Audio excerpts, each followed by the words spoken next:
Here's a list of my courses, and let's choose the course talking about the USMLE cases and quizzes. And let's scroll down the cases and choose, for example, this one. So let's see the 7th case. We have a leukemic patient who just received the first dose of chemotherapy. Initially, he had very high WBC count, and after receiving chemotherapy, it went from 53,000 all the way to 13,000. So most of the cancer cells have died. However, the patient started feeling numbness and dizziness and also weakness after receiving the chemotherapy.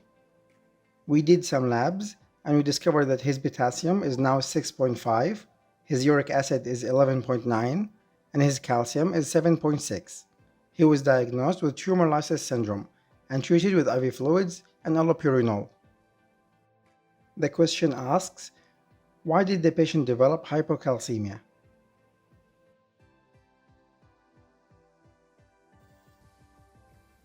Let's look at the key features. So he's a leukemic patient, and he just received the first dose of chemotherapy. His WBC count decreased drastically. He has numbness, weakness, and dizziness. And the lab findings indicates high potassium, high uric acid, and low calcium. This is very consistent with tumor lysis syndrome. When cancerous cells die, just like normal cells, they will release their content into the bloodstream.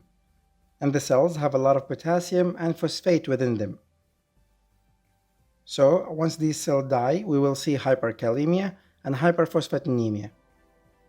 But there's a catch. Phosphate in high amount will chelate calcium, so we will have hypocalcemia.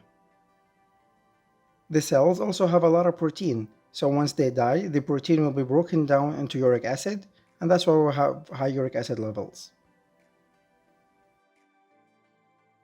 And here's the guidelines, basically indicating what we have just said. You can find it as always in the description.